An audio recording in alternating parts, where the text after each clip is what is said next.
Thai at I would have been out with you. Okay, so and then this one happened in the past already, and this one is finished already, but didn't happen. Didn't happen that I would go out with you. I would have been out with you because I feel so tired that time. Okay, understand? So I hope you understand. But now to know the form, please. So the form is if plus subject plus past perfect. Okay, you understand past perfect here? Like teacher put for you, I had a lot money. Okay, and here past perfect subject plus would plus have plus participle. So here would plus have and participle, it means this one we call verb 3. Okay, in here teacher note here for you verb 3, right? Okay, so now let's check together. Here past perfect.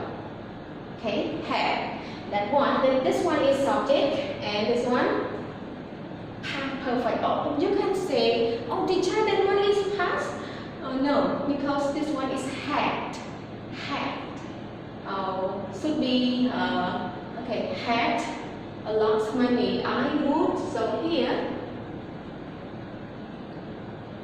Okay.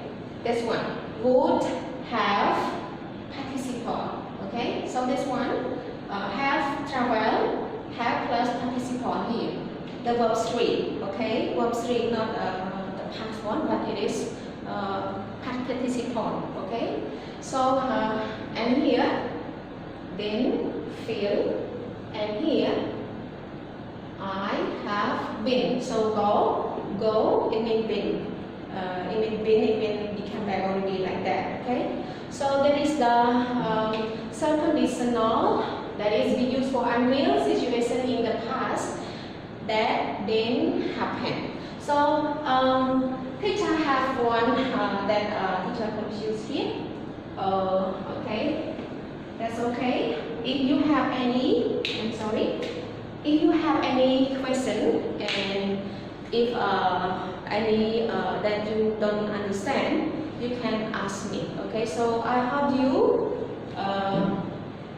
enjoy this lesson, and okay, thank you so much. Please take care and please do your homework when teacher will send to you, and keep learning. Okay, we just stay at home, but please keep learning. So thank you so much everybody. Please, okay, take care. Thank you.